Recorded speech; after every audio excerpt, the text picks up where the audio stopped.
Hey everyone, this is Amr from Toronto, And this is Erin. and we're recording our fourth, if I believe, episode of Das Criminal. Welcome back, everyone. Hi, everyone. And if you're tuning in for the first time, welcome. Yeah, we love to have you. New people are always welcome. And a special shout out to two new subscribers on our Patreon, Meher from Toronto and Fatma from the UK, who both joined our Connolly Collective. Welcome, guys. Thanks for signing up. And also, Meher and Fatma have both contacted us with requests for the show. It might take us a while to get to those because we kind of plan these episodes out in advance. And if we're going to do series and things like that, obviously we have to plan ahead. But we really appreciate people reaching out and giving us feedback like that. Yeah, feel free to do that through our Patreon or our Instagram or Twitter. We're everywhere as Das Criminal Pod. And once we have a little bit more of a following on Patreon, we plan on doing lots more polls so that you guys can directly interact with us and tell us what kind of content you want to hear. Yeah, it's exciting times ahead. But for today's episode, without further ado, I think it's best to start, don't you? Yes. Yeah, so today's episode is a pretty heavy one. Last week, it was a pretty light episode. This week, I think you should bring out the strong whiskey for this one. The 1990s were known as a golden era for Colombian football, or soccer for our American listeners who call Iraq. Though the South American country has long suffered a negative reputation, its national football team has shined as a symbol of unity, cooperation, and success. The team's vice captain in the late 1980s, early 1990s, Andrés Escobar, exemplified the spirit of decency and drive. But in the 1994 FIFA World Cup match against the United States, Andrés made what would be a fatal error. In an attempt to block a pass from an opposing team, Andrés kicked the ball into his own net. Colombia lost the game and were soon eliminated from the World Cup in the group stages. 10 days later, while out with his friends and teammates in Medellin, Andrés Escobar was murdered, shot 6 times with a .38 caliber pistol. Was this the case of a deranged football fan with a score to settle? Or does this case go much deeper, all the way to Colombia's criminal underground and its recently fallen king, none other than Pablo Escobar himself? Who is Andrés Escobar? Andrés Escobar was a bright young boy raised in the Calasanz neighborhood of Medellin to a working-class family. He was a disciplined student, showing potential in both football and academics, and would often go to the football fields outside his house after school to play football with older boys. It's interesting to note that those same football fields were built by Pablo Escobar, who shares no blood relation with Andrés. Andrés lost his mother to cancer at her age of 52 when he was a young boy. And early on, he chose football over academics. He joined the Atlético Nacional Academy after scouts saw him play in those football pitches and signed him up. And he rose through the ranks in that academy, Atlético Nacional being one of 2 clubs in Medellin, the other being Independiente Medellin, until he arrived in the first team in 1986. Besides a one-season stint at the Swiss club Young Boys, Andrés Escobar spent his entire career at Nacional from 1985 to 1989, and then again from 90 to his untimely death in 1994.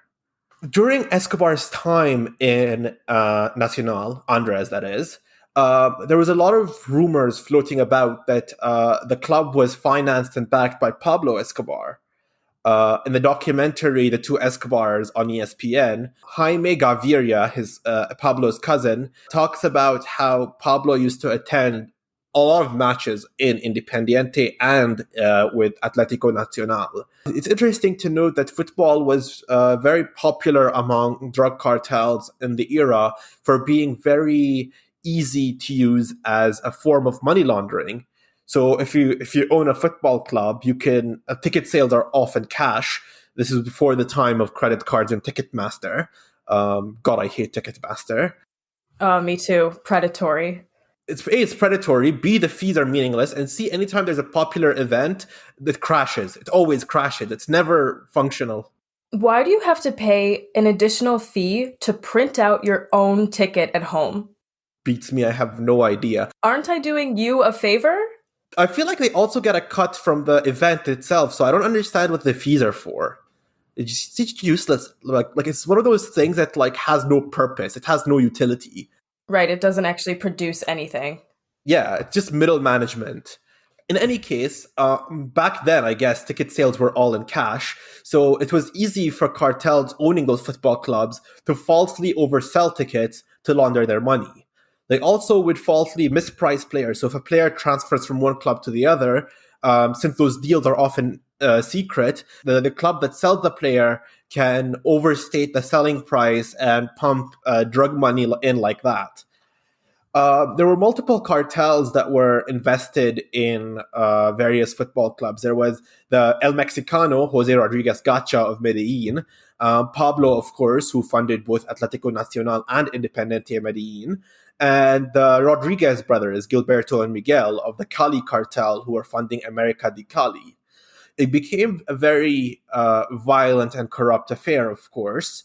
For example, in 1989, during a league match, Pablo Escobar ordered the assassination of the referee of that match, Alvaro Ortega, after Medellin lost to Cali, where the bets on the game initially were 3-1 odds for Medellin being favorites. There was a lot of money on Medellin, and the ref really blew that game.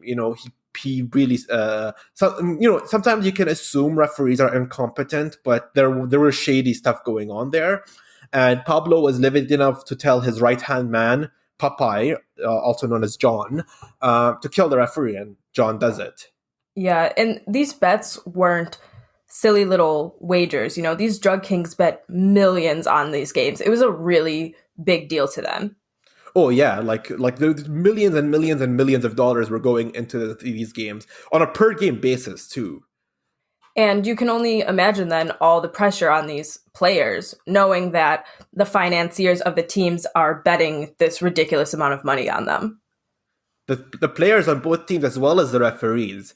In the documentary, at one point, they go into details about how before a game, if a game was on Sunday, on Wednesday, a referee would get like a brand new watch and he'll know what to do, which is basically like let the team win, whether it's through red cards, penalties, things like that.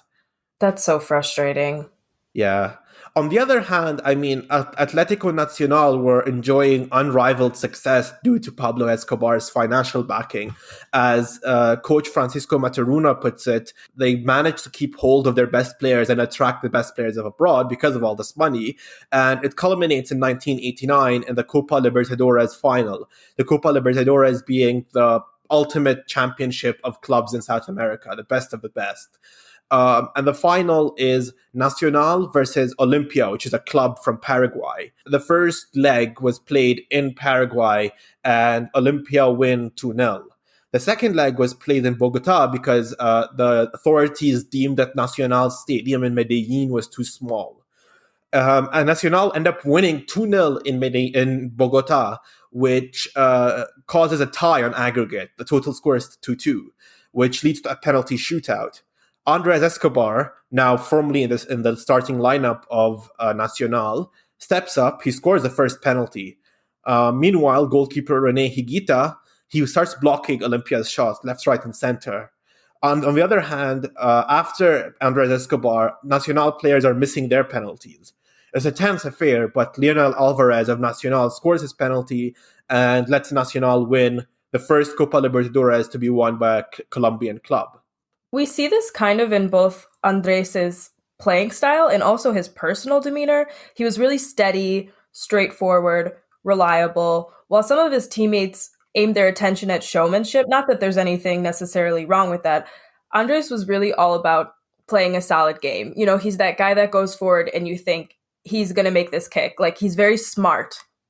Yeah, his nickname during his playing time was the gentleman of the field for being very clean and very disciplined. He was also one of the early defenders who were very good with the ball on their feet. He wasn't just some aggressive tackler. He knew how to pass. I watched a couple of old Colombia games in preparation for this episode, and I was surprised at how calm and composed he was on the ball.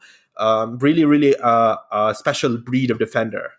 And he's very like he you don't see very many emotions on his face. He's very stoic about it. When something doesn't go his way, he doesn't throw a tantrum or anything like that. He's not that kind of player. Yeah, yeah, definitely.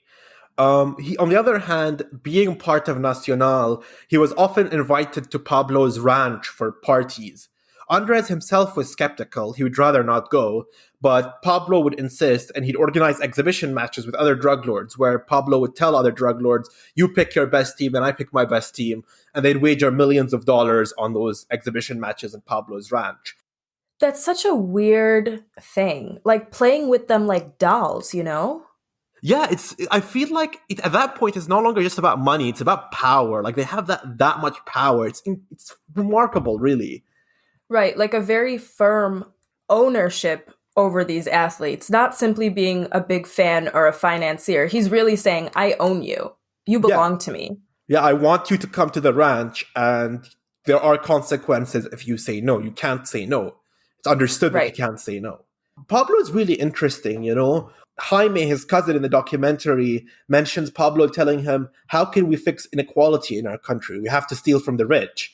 And he was a big, big football fan, to the point where his first shoes were cleats, and he died in cleats. He donated a lot to his community, especially building football fields in the inner Medellin city slums. There's kind of this question of whether Pablo Escobar was an evil drug lord or whether he was a Robin Hood. And I kind of think he was actually both. And this multifaceted personality actually kind of adds to his mystique. Was he a ruthless overlord of the Colombian contraband scene? Yes. Did he put a significant amount of resources into Medellin's poor and working class neighborhoods? Also, yes. Yeah, exactly. Like one does not preclude the other. And it's really important to also realize that football was seen as an escape from the daily struggles and woes of the working class across the world, and including in Medellin. I mean, it goes back to the Roman idea of bread and circuses. Absolutely. And I think we could even argue to an extent that Pablo Escobar's charity work bought the reluctant compliance of working class families in the areas where he ran his drug operations. And football is seen as like a fucking human right in South America. Even in parts of the Brazilian favelas where people don't have adequate plumbing, they all have satellite dishes to watch football. Oh yeah, you often hear the phrase that football is not just a sport; football is a religion in a lot of these places. And at one point, there's this really fascinating book called "The Soccer Wars" by Ryszard Kapinski, this Polish journalist from the 70s, 80s, 60s, 70s, and 80s. It's basically his memoir as he went around the world reporting. And one of the things he mentions in the book, just as a side note, he was talking to this leftist who was exiled from Brazil in Panama during the 1970 World Cup. And in 1970, Brazil was under a military dictatorship, the junta.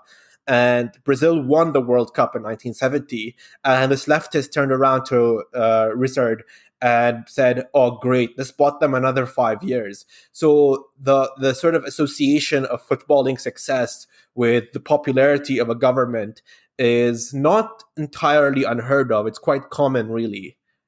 Yeah, and it really crosses class boundaries. Like I could be mistaken, but I'm pretty sure it's a FIFA rule that one team has to have light colored jerseys and the other team dark colored jerseys so that people watching in black and white can tell them apart. Because in so much of the world, people don't have colored televisions, but they still love watching football. Oh yeah, that's definitely a rule. So each team is required to have a light colored kit and a dark colored kit, and if the colors shouldn't clash. So during this time and before this time, the U.S. Introduces the war on drugs and really started off under Reagan in the 80s. Part of the war is introducing extradition laws in Colombia to target the cartel lords. Yeah, when powdered cocaine was a drug for Wall Street white boys, nobody seemed to give much of a shit. But then with the rise of crack cocaine, particularly among poor black communities, the administration really rushed to criminalize the drug.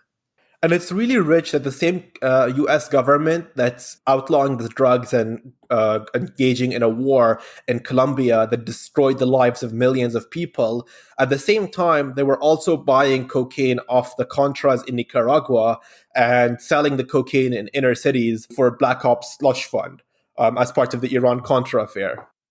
Yeah, very hypocritical. Yeah, no one went to jail for that, which is incredible. Yeah, isn't Oliver North still like a commentator on Fox News or something? He's also the president of the NRA. Oh, great. Yeah, it's remarkable. He and right now, the last time I saw him on Fox News, he was complaining about Iran buying missiles, which is really rich considering he was the one who first sold them missiles. It's also like, yeah, if there's anything Oliver North is fucking known for, it's being like scrupulous when it comes to guns. Yeah, yeah. The last person I would take moral lessons about selling arms from is Oliver North. Oh, Christ. Yeah, in the meantime, in the 1980s, Pablo Escobar runs for office for the House of Representatives in Colombia because representatives in Colombia have diplomatic immunity. During this time, the class disparities in Medellin are so dramatic. Pablo ends up building a home for 700 families living in a dump in Medellin, and they end up calling the neighborhood the Pablo Escobar neighborhood in his honor. On that correlation, he ends up winning the vote of the lower class and is elected to the House of Representatives in 1982, which gives him 4 years of diplomatic immunity. However, within that same year, he was removed from office by the Minister for Justice, Laura Bonilla, for a minor arrest in the past that then makes him ineligible for office.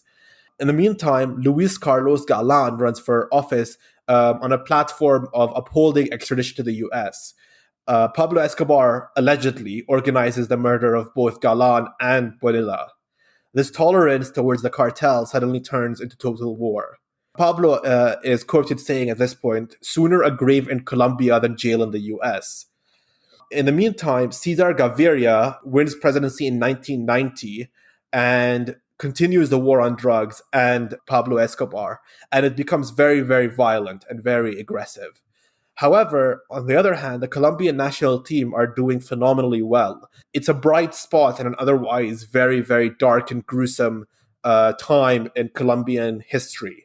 Andres Escobar, being vice captain of the team with Captain Pibe Valderrama, are leading the national team, the Colombian national team, through the qualifiers for the 1994 FIFA World Cup, which is to be played in the United States.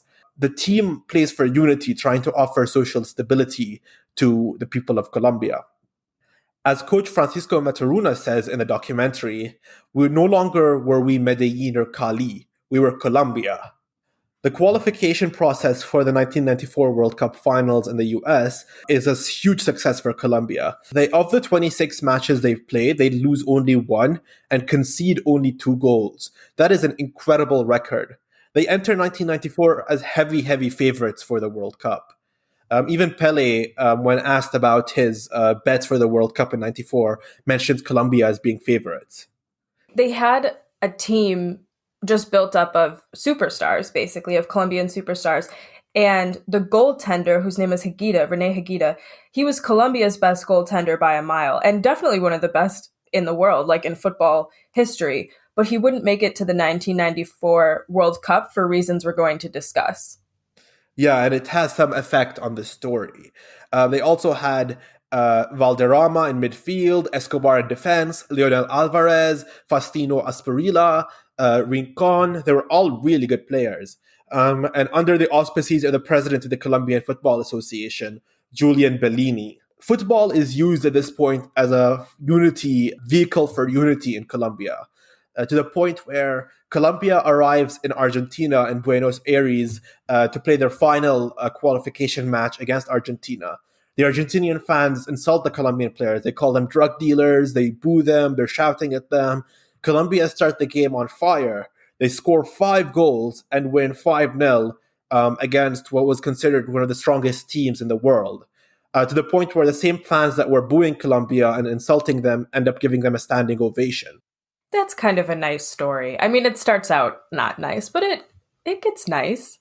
Yeah, it's a happy ending, like a small little happy ending. It's very like when someone tells a fake story and at the end they all clapped, except this is real. Yeah, I hate that so much. I hate that so much. Like, it sounds very 80 movies where, like, first they all booed, but then Rudy came on the field and they all cheered.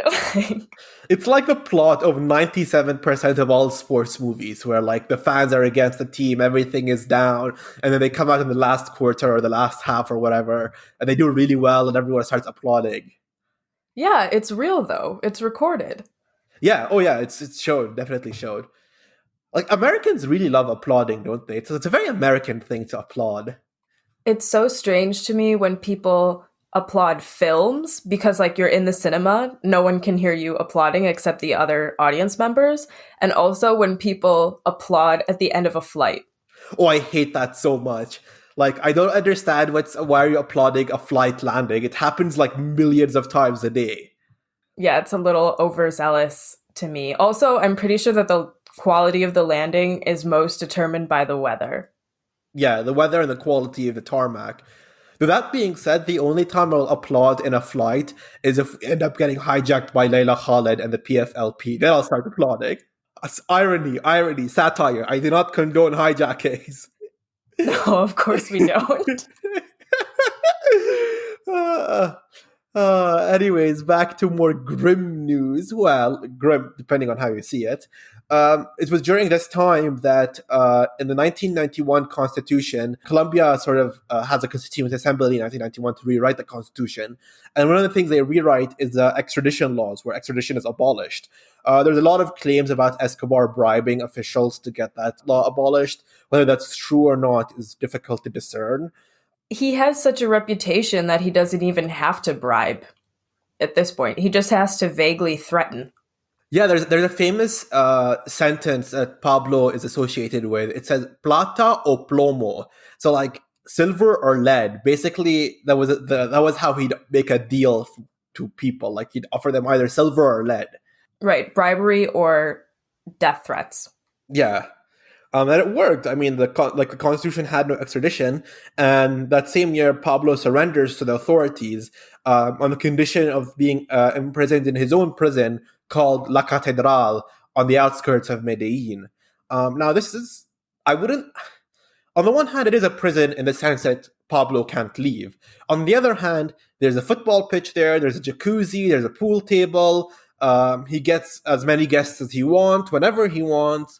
It's not exact. It's more club fed and less Alcatraz.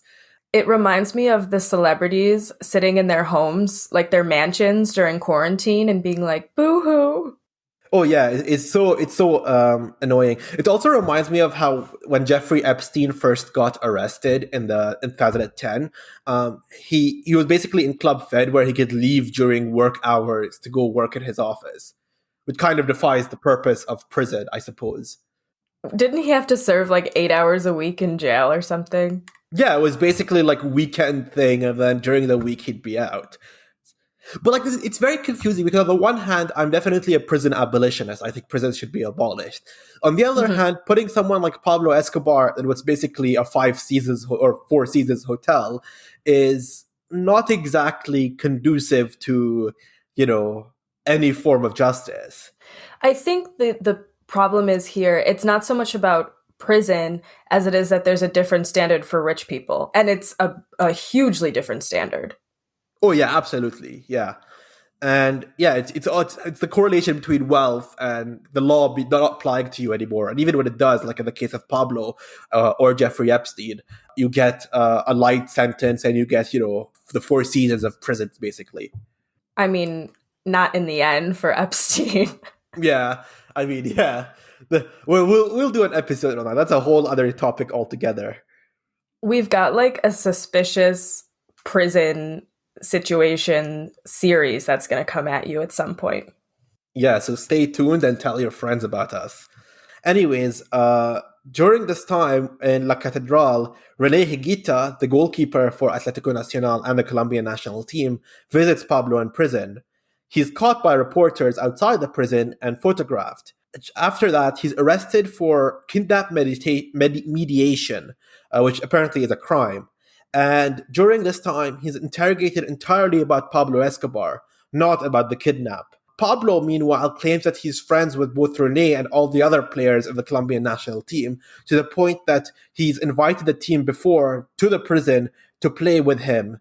Andres was part of those players that had to visit, or else. Yeah, again, he really pressured these people and had his creepy little dollhouse prison. And Andres's fiancee, Pamela Cascardo, says that he felt really uncomfortable visiting Pablo Escobar.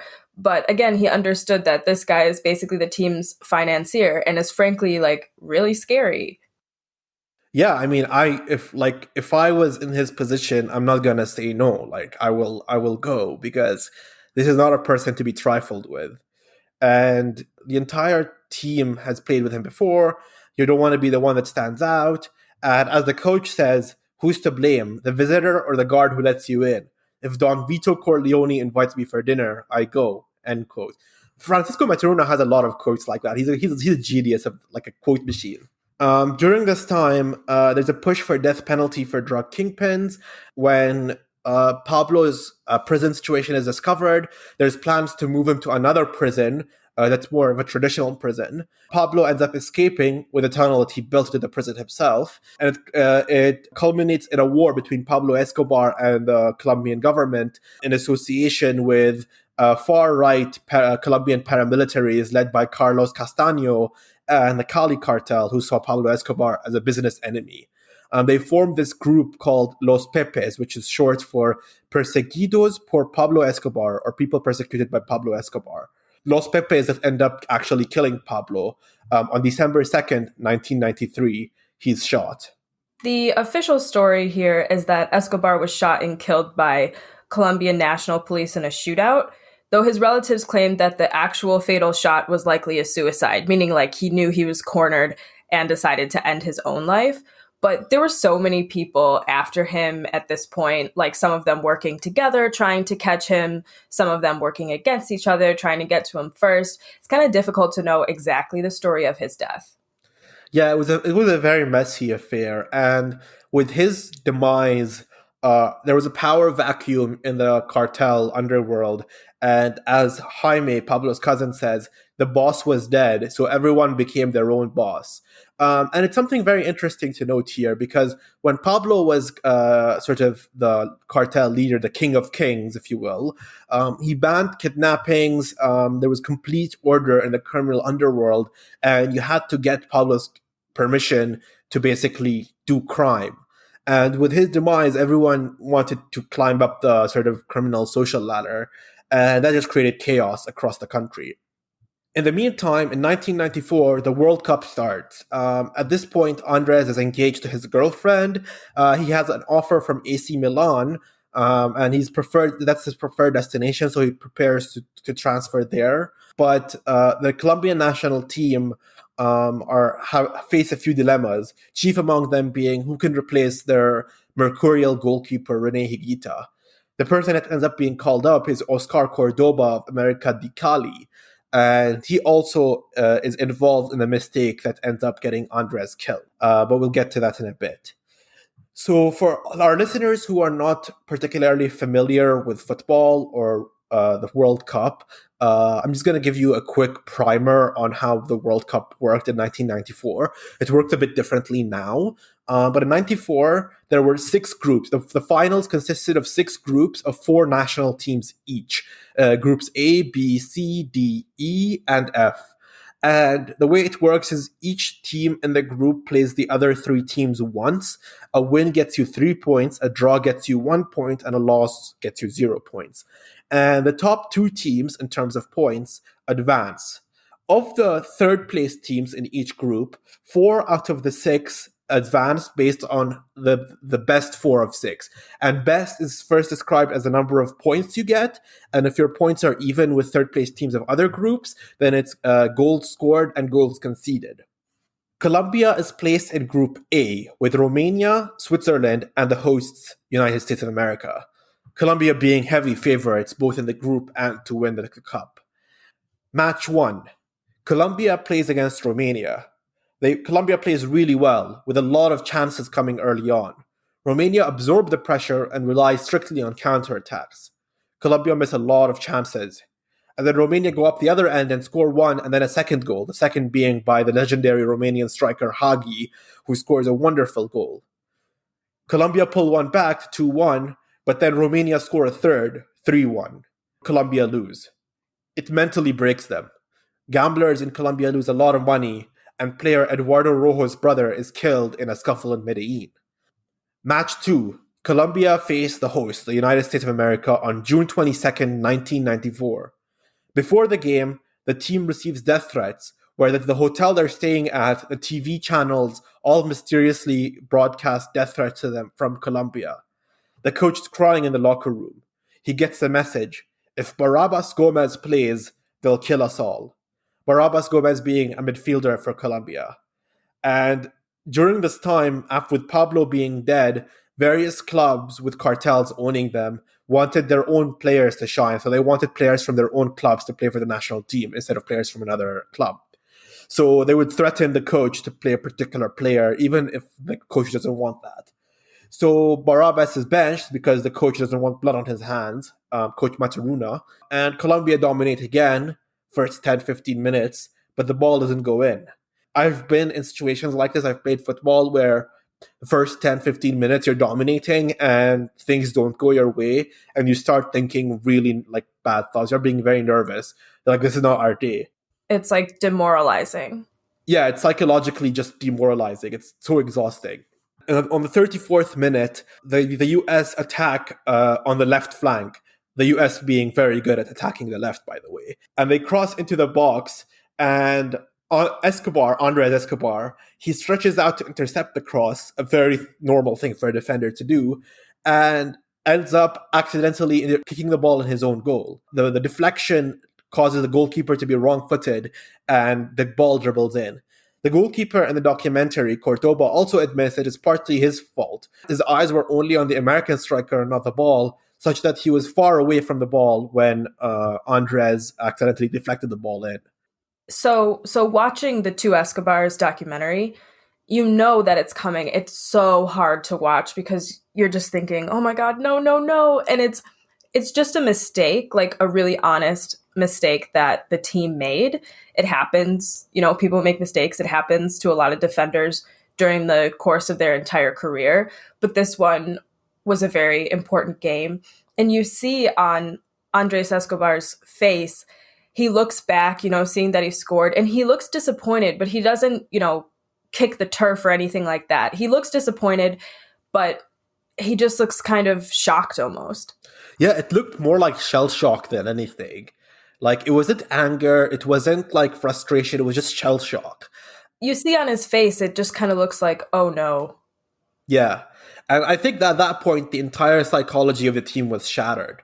So like there was, even though it was early in the game and Colombia had every reason to believe they can come back, they didn't. There was just no belief. They end up losing 2-1 with their goal, the goal they score coming in the 90th minute, the last minute of the game. That loss effectively knocks them out. Yeah.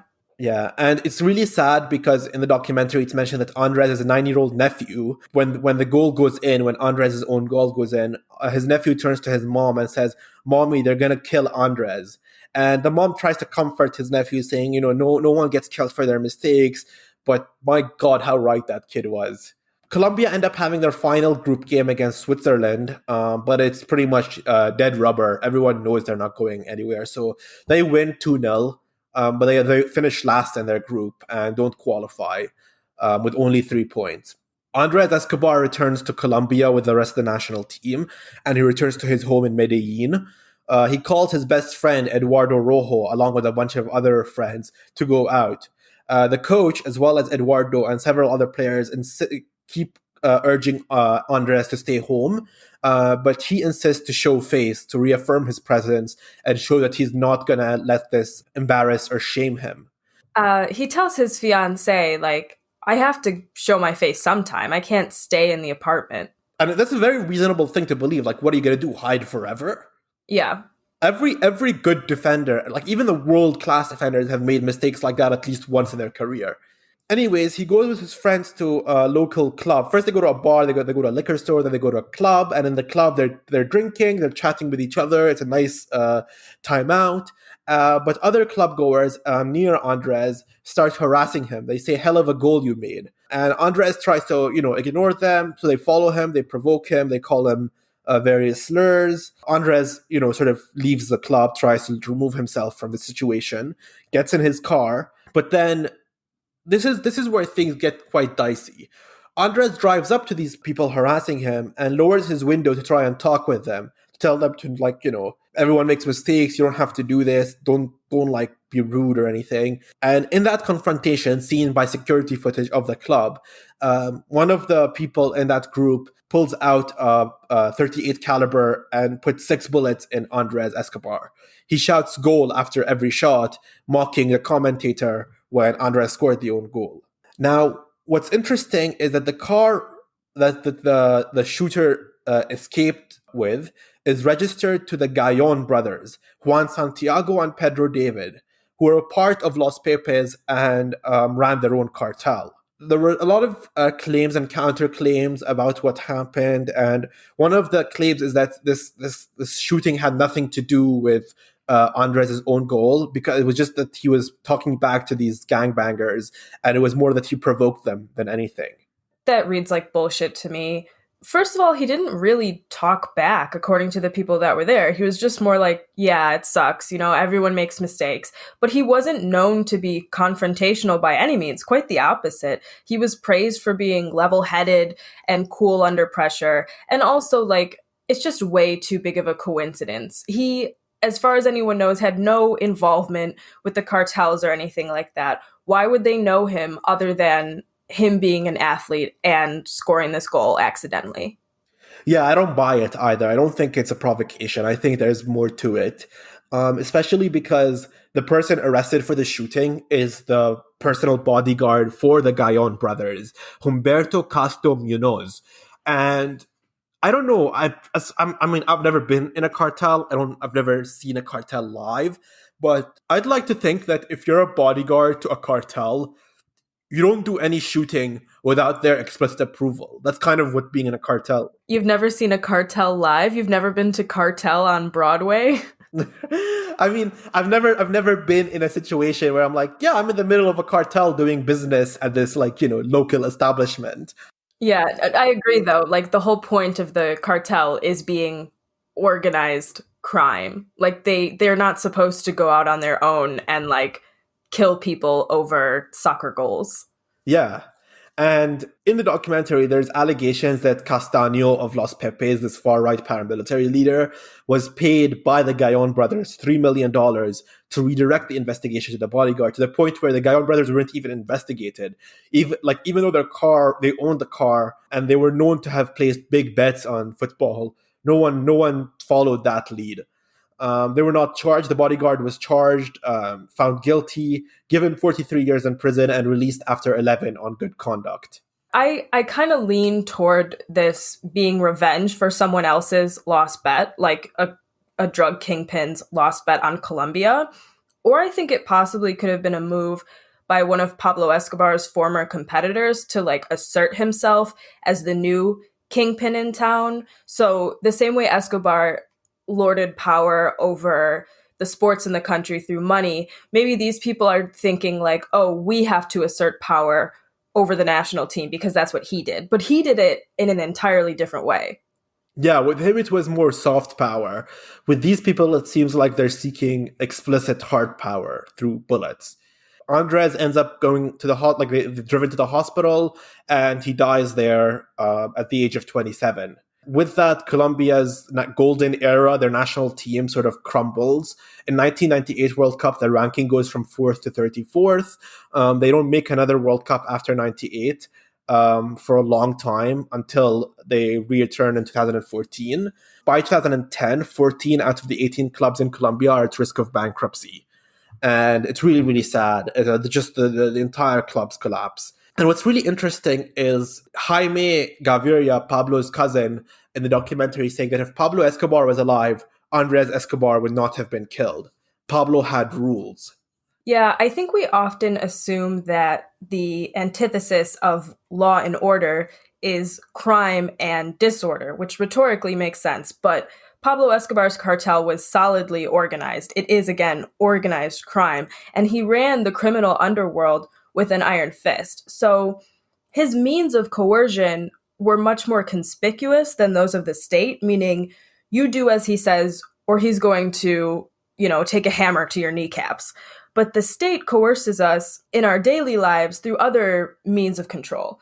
So the criminalization of cocaine, and especially crack cocaine, is a prime example, right? If you do crack cocaine and the state catches you, they are going to restrict your freedom. They are going to change the way you live your life. So what really is the moral difference between Pablo Escobar and the CEO of Purdue Pharma, who profited from misleading the public about the addictive qualities of OxyContin and caused hundreds of thousands of deaths? Why does the state criminalize some drug enterprises and allow others to take advantage of people in pain? We have to ask questions about power here. Yeah, it seems that these cartels are criminalized precisely because they're a threat to the state's monopoly on violence.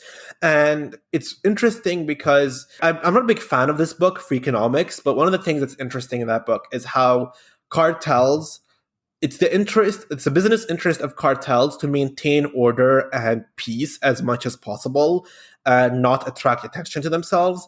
So it's not that the cartels sow disorder and chaos, it's that their order exists outside of the realms of state control. And it's also interesting that these cartels proliferate in areas that lack social services. And we see that with Pablo Escobar, where he uses his money to build clinics, schools, football pitches, community centers. And you see it elsewhere as well. For example, in Japan, after the earthquake in 2006, one of the first people to show up and provide relief for the locals was the Yakuza, the Japanese criminal syndicates. And it's one of those things where, in the absence of the state providing social services, these organizations, whether it's crime organizations or the Muslim Brotherhood in Egypt, for example, end up using social services to secure the compliance and cooperation of a local population, and eventually cultivate loyalty that is very real loyalty. Because if you don't have anywhere else to go, and these are the only people that can offer you a clinic for your sick daughter, childcare, medicine, job for yourself, where else are you going to go? You have a family to raise. To put it into a very recent context, so I live in the United States. I am not a fan of our, current leader, Donald Trump. That shouldn't surprise anyone who listens to this podcast. I am not a fan of a lot of things that the United States does, from foreign policy to the way businesses and taxes are conducted here. However, many people here are getting stimulus checks from the government during the COVID-19 crisis. And for one, I'm not going to turn that check down because I don't like the government. Like I, also need to pay my bills and things like that. It's not going to make me like Donald Trump. I still think he is bad. But I think those stimulus checks are seriously preventing people from rising up. Yeah, it goes back to if you fulfill people's basic needs, you could keep them less likely to riot. I mean, if you look at history, right, like the French Revolution or the Russian Revolution in 1917, the straw that broke the camel's back, what really triggered the revolution, were riots over bread. In all of these cases, it's the lack of bread that causes people to hit the streets and start burning things. And as long as you give people just enough bread and just enough circuses, for the most part, you can maintain control. Yeah, cartels and terrorist groups alike often run their own quasi systems of government, including justice systems and even tax collection and welfare distribution. And we often dispute the ways these organizations hand out justice, which tend to be very, heads on stakes. Like, I don't think it is in any way acceptable that cartels are known for inflicting violence on people who don't, bend to their will. But it's not the existence of some governing body which holds the power to dole out punishments that we complain about. Like, our government has the power, at least in the United States, federally, capital punishment is not illegal. And a lot of people seem to have no problem with the fact that the government can kill citizens here. Yeah, or abroad for that matter. I mean, Yeah. I don't see why we should decry the cartels for like putting a bullet in an informant, and meanwhile the state is busy droning a wedding in Yemen or a village in Afghanistan. Yeah, and Pablo Escobar was a businessman here. You know, his focus was making money. It was. You might have called him a Robin Hood or something, but he was one of the richest men in the world. Come on. Yeah, And he was running a PR campaign, just like the cartels have their little Habitat for Humanity project where they're building houses. Companies like Nestle are constantly in hot water for slavery and child labor. But then they have Nescafe commercials with George Clooney, and suddenly we all forget about the forced labor thing. It's quite literally putting a pretty face on an unethical enterprise, and it works extremely well. I mean, in Pablo's case, it's not so much. It's not even just a good PR in terms of outside. When he died, thousands poured to his funeral in Medellin from the working class because they saw him as a hero and a Robin Hood.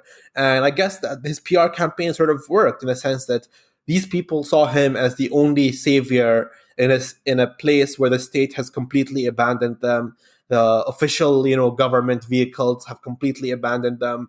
And here's this guy whose primary goal, yes, is to make a lot of money. And he was making it a tune of like $1 billion a month or something. But he has earned the loyalty of these people through his investment in the local community. And with him gone, there was a large power, both power vacuum and a vacuum in the availability of social services. I think it's also a case of the devil you know versus the devil you don't know. And in this case, it did turn out that, yes, Pablo Escobar did many, many bad things, but he held better control over the cartels of Colombia than the people did who filled that power vacuum.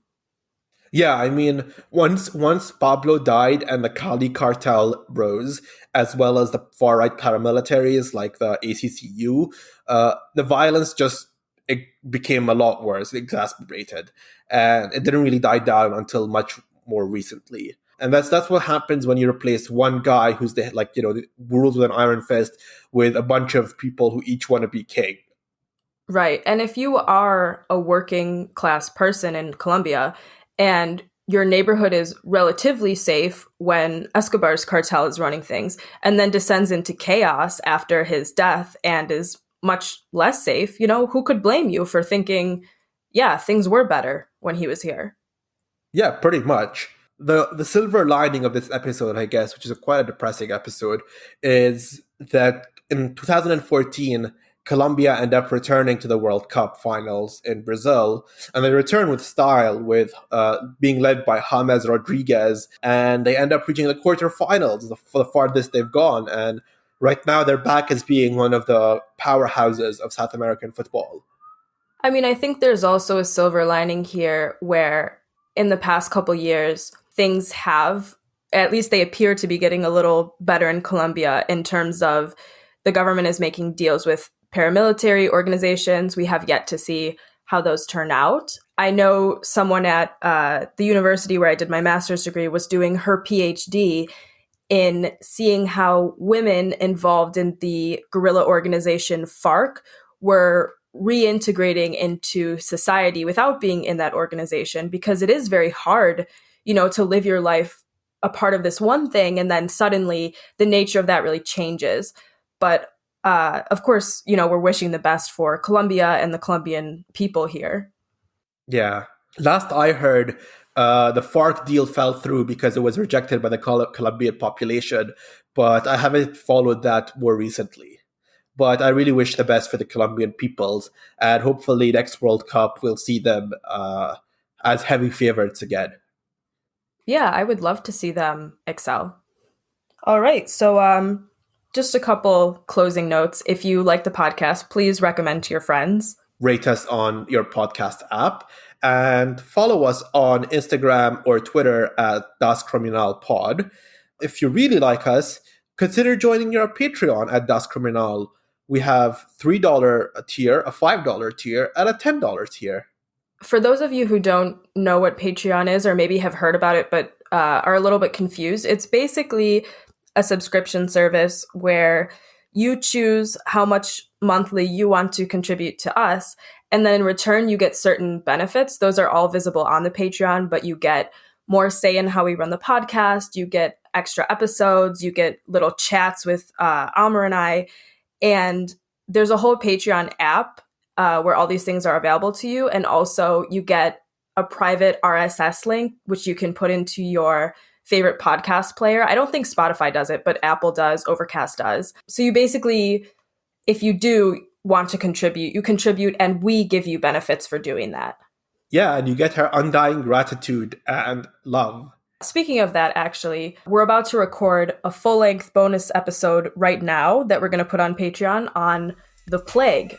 So we will put a little teaser up on your regular podcast player. But if you're interested in hearing that, head over to Patreon. Yeah, we'll see you on Patreon. And for everyone else, until next time. Adios. Ciao.